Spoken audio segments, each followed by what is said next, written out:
This is Busted Pencils, fully leaded education talk. Here are your hosts, Dr. Tim Slecker and Dr. Johnny Lupinacci, educated educators talking education.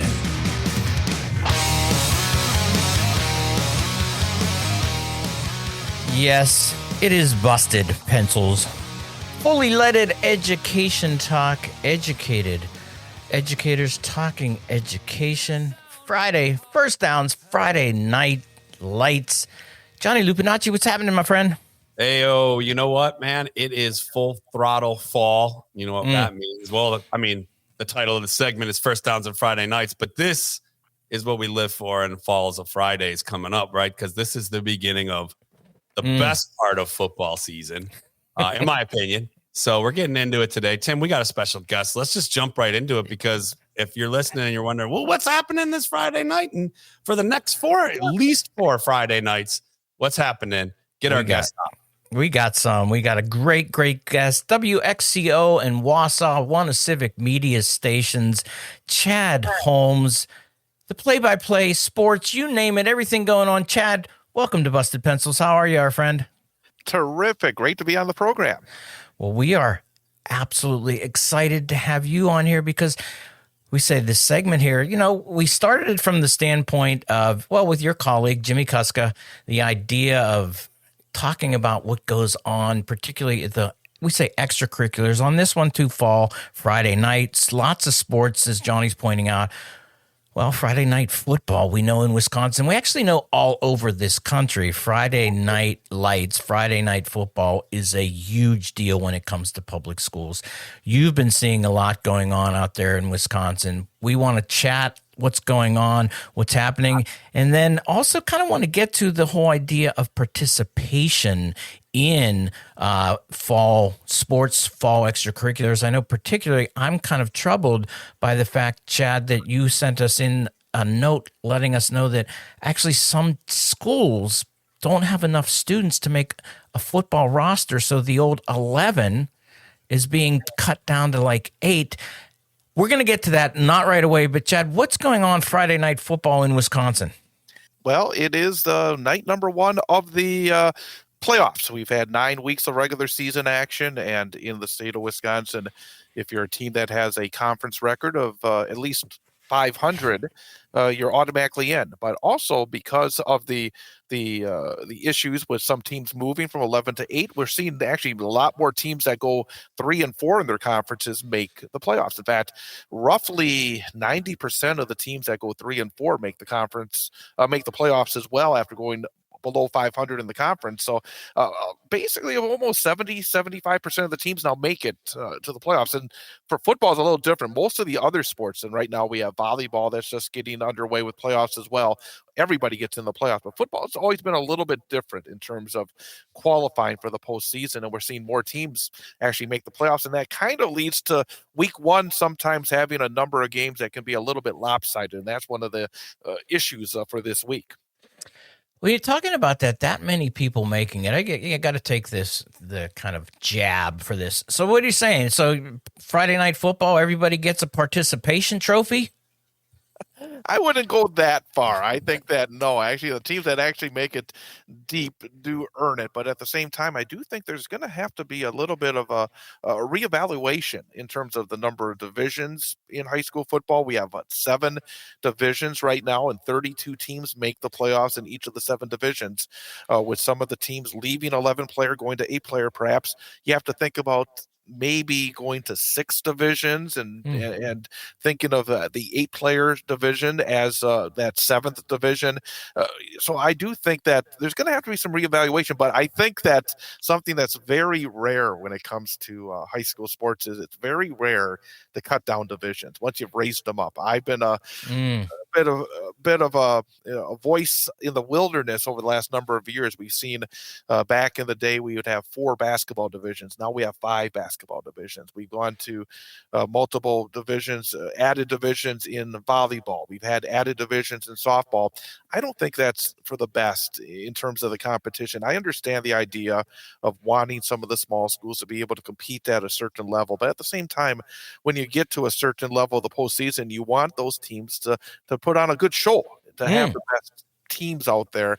So I think it's a bit of a balancing act, but I do think right now we may have to be at the point where you have to kind of reevaluate the number of divisions, how many teams you have in there in terms of having, I think, not only the best competition as you get deep, but also avoid. And I bet you if you guys look at the scores for this weekend's Friday night's games, you're going to see a lot of scores in the 50-0 range, and that's not good for anybody. No, that isn't good. In fact, if you got a problem with that, you can call us, drop a message in our mailbag, 608-557-8577.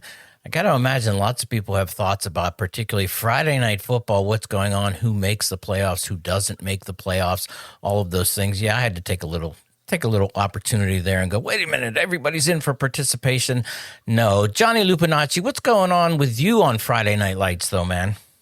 Well, man, it's hockey season over here. Well, it's hockey season everywhere, but college hockey season is full swing, and Fridays and Saturdays are game nights all around the country. And so, of course, we've got a hometown rivalry happening here. So we're gearing up for our big first home opener on campus Friday night, and we've got the hockey season way far out from playoffs. So we're not even thinking about that yet. But, I'm also tapped into all the Friday nights. I got a lot of students, right? We teach teachers. A lot of my students become coaches. Go figure, right? We have the whole program here where we do, coaching and teaching together in a master's degree. So a lot of coaches out there chatting with me this week about similar things that Chad's talking about. Hey, this is my first year playoffs, eight-person football. And that's really big around the country, especially in our rural communities.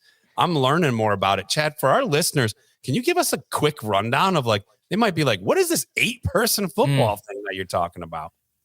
It really is not as different as one would think. I remember actually it's been about a decade or so since 8-player football began. And I remember watching because we used to have what was called a jamboree for 8-player football, and it was held right here in central Wisconsin, right basically about 3 minutes away from where I live. So I would go over there and take a look and see what it looked like.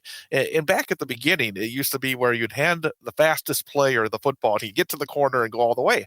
But the game has really developed over the years, and you're seeing actually some programs that had solid 11-player programs, but just the numbers. And I'm sure you guys have talked about it plenty in terms of enrollment numbers generally. And that trickles down to athletics. When you don't have as many kids that are involved in the school, that means you have to get a higher percentage, in this case, of the boys to go out and play football. But over the years, the 8-player game, the basic difference is, in a lot of ways, when the 11-player, you'll have the center, the guards, and the tackles. In the 8-player football, you have the center and then the guards, and then who the tackles would be if you want to have a tight end. That would be sort of the tight end.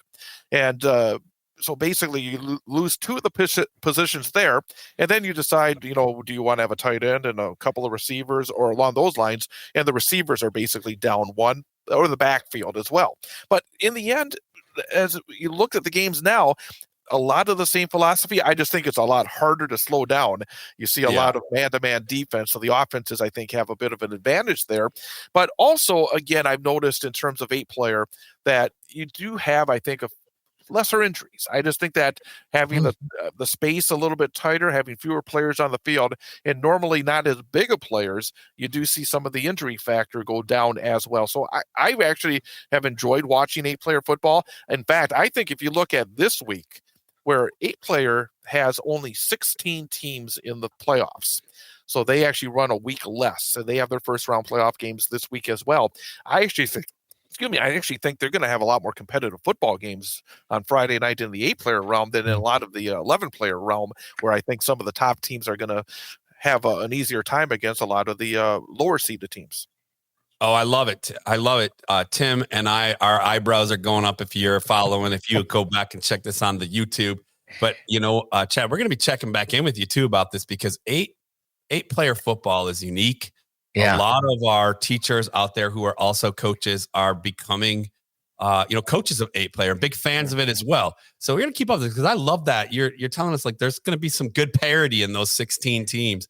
And I'll tell you what, Chad, the practices I've been to for 8-player football, having coached, your traditional large football programs, I will tell you, these kids are in shape. They are working hard, man. They really have to move. I mean, like in football, you got to be in shape, but come on, you can cheat that a little bit on the line and different things, and it looks different. But wow, 8-player football, they are just flying all over the place nonstop. Those guys are in really great shape. Real fast. People who say it's not football or not the same game, it is. It is game. It really is. The same skills are involved, the same amount of teamwork, the same need for game planning and executing. It is all there. And you're so right about the teachers involved in it. And something that, I want to point out when you look at these coaches and going to high school events generally, just how much these teachers work, not just the coaching, but I was doing a volleyball game last week, and there were teachers out there serving as linesmen, serving as scorekeepers, serving in so many different ways. The amount of work, and they love doing it. They love being part of it. At the same time, they are always asked to do it. They do it. And the support that they give to the student athletes is truly amazing. All right. So I got a question. I got to imagine somebody's thinking this though, too. And right out there listening, if I have an 8-player team, I'm going to make an assumption that 8-player teams are in their own divisions and that 11-player teams are in their divisions. So tomorrow or tonight, there's not going to be an 8-player team show up in an 11-player, or because I was just wondering, like thinking, and if I would end up playing in an 8-player team, do I have to be ready to substitute 3 people out? How's that work, Chad? Thinking about that, right? I mean, because I could see somebody going, it's like, okay, you know what, we're going to play Bull Falls, and they only have 8 kids, so 3 of you are going to sit the bench tonight. It doesn't work like that. No, it is truly an 8-player division, and then they have the 11-player division, so you never have any crossover with it. And again, it really is. I mean, I look at some of the top teams in 8-player football. The thing about it is, during the 11-player season we just wrapped up, there's a team here in Central Wisconsin that I heard a story where they had 14 players. Because they had some injuries and they had some issues with 14 total. You can't play with 14. But if you have a lot of teams on the 8-player side who have 16, 17, 18, 19. You get into the teens, it's hard to be 11-player. But if you have, if you want to have a football team and you have, anywhere upwards of close to 20, you still want to have up to 20. But you're right. There are separate divisions, and But it's actually funny. 2 years ago, there was a school here in Central Wisconsin that started practice, and they realized we don't have the kids right now. What they ended up doing is, because it was so late, they basically, all the schedules are made up. Sometimes, though, there are issues of teams that may have injuries, forfeiting, or just issues in terms of having being able to play all the games. So this team actually made a season where they played some 11-player and some 8-player. Okay, I've never seen it like that ever since then, or before or since. But it was crazy. I don't know how you do it, because again, there's different rules as well. Another question though, too. I'm just thinking about this. So I'm a college recruiter. Does this disadvantage students on an 8-player team? Is there a transitional change from going back to 11 players to play in college? I mean, I'm going to be the person here who goes like, up until we knew that we were going to have you on the show, Chad, I had not heard of 8-player football. And so this whole idea, it's interesting. And I got to imagine people listening to the show are also, there's a lot of people out there like me going, wait, what? And so even thinking about that, so I'm a kid and I'm playing on an 8-player team and I'm awesome. Am I getting the same looks from colleges as kids playing on 11-player teams? Yes, I believe so. Yes and no, actually. I think it depends a little bit on position. I think if you're a lineman, it may be a little bit different with the 8-player. But if you're a skill player, if you're a quarterback, if you're a running back, if you're a defensive back, even a linebacker, wide receiver, back about 20 years ago, and I wish I had the name in front of me, but a winner of the Heisman Trophy played 8-player in high school. And then went to Colorado and ultimately won the Heisman Trophy back in the early part of the century. So the theory is there's so much competition in big time college football this time, this era, and even Division III here at the WIAC in Wisconsin. These guys will look under every rock, and if you have the Yes. talent, they will find right. you. So I think that the talent always does rise up, and nowadays they look for that talent everywhere. Well, I mean, Johnny, you're looking at me like, Slacker, what the heck's wrong with you? I'm just making these comments because I could also imagine the parent potentially, like, so what you said, Chad. So last year we were an 11-player team. We find out that we don't have enough and that the school is going to drop down to an 8-player team. And I can imagine a parent going, but Johnny Lupinacci, my boy who's going to be quarterback, wait a minute, you guys can't drop to 8 because he's not going to get the same looks as he would have if he was playing 11-player football. That, Johnny, that's all I'm talking about. Yeah, man, I hear that, and that's also a big thing when we're talking about choosing schools and where you go to school and having quality programs. And Chad alluded to this. If you're a skilled player and you're a coach out there with, 8-player team, you're working on those skills that quarterback, like use, for example, it needs in order to be competitive at both 8 and 11.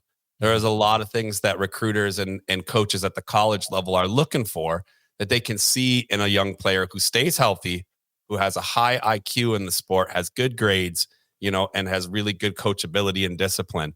Those things, along with those skills, are going to make a huge difference. So I would say it's less likely to be a deal breaker for those kids, whether they play 8 or 11 at those high skill positions. And I want to say, when we say high skill, I don't want to take away. I know there's so much skill at the line in all the positions. So coaches and players out there, just remember, we recognize you. We're just trying to make an example here of, say, for example, that quarterback or that wide receiver. There are so many stories out there of folks who just work hard, who keep their grades up, who stay healthy, who have a high sport IQ, right? And they're going to go places. They're going to go far in this stuff. And one thing that Tim said is absolutely true, though. There are certain programs that I think should be playing 8-player, but they're still 11-player despite the lack of numbers, because there are parents. There's just a sense within that community that real football is 11-player football. Yep. That is a discussion, and the most successful 8-player teams do have, I think, the buy-in. Okay. Yeah. See, and that, there you go. So that's the ability, because it's a cultural shift. Yes. To 1 year being 11-player, and then it's like the whole idea. And this happens in public schools all the time, right? It's that shrinking down and recognizing those numbers. And you typically will hear this in school districts too. It's like, there aren't enough students here. We need to merge school districts to make this to make it floatable. And people are like, well, wait, who are we then?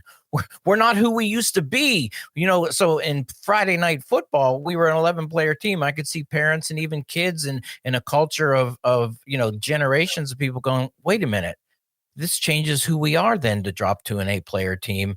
But I appreciate the conversation here of saying, like, but it doesn't mean that. In fact, it could mean, and really healthy to actually look at this, because if you have a team of, let's say, only 14, the reality of staying at 11 players, man, that's, talk about really putting those kids at risk and constantly going back and forth. Is that what you're kind of talking about, Chad?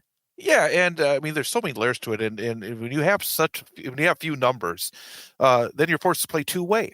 And I talked to a coach just last week, and he has a couple of two-way players on the team, and he says, well, I want to make sure that they don't play 2 full games. And that means a full game on offense and a full game on defense. He wants them to play no more than a game and a half. And in a sense, these are the best players, and sometimes they are able to do that. But in a situation where you have to do it, all of a sudden you lose one player. That's losing 2 players, because you're losing an offensive player and a defensive player. I mean, and then of course there's the cultural aspect. You have to really have deep discussions about this when you have that decision point.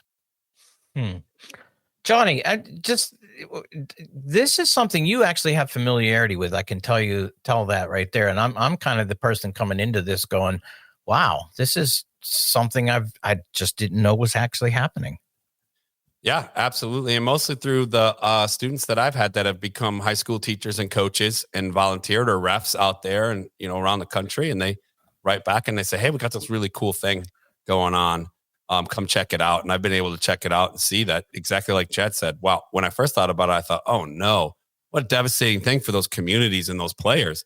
When now I was surprised, I was like, wow, this is great. This is actually giving life to programs that were right on the edge and just not able to be competitive, safe, and have that parity in kind of community building fun around a solid football program, because it does take a lot to run football.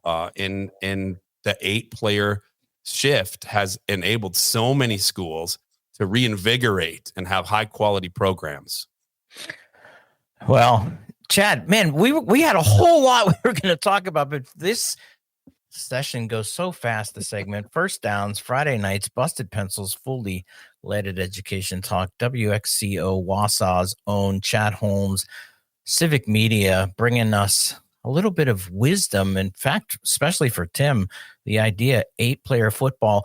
Next time, though, Chad, we really want to give you some homework, because we want to have you back on here, because to talk about this, is this something that, as particularly in small rural schools, you're going to be seeing more of? And if so, how do we potentially help families and students make this transition? Because I think what you're saying is that this might be better, safer, and even a way to go to actually preserve some form of competition that we can do this. So I'd like to have a lot more conversations about this, because it really would be beneficial to have parents like me to go and say, oh yeah, this makes sense. This makes sense to me. So Chad Holmes, thank you so much for busting pencils.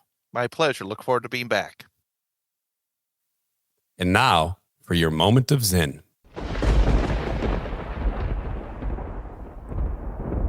If we see only the worst, it destroys our capacity to do something.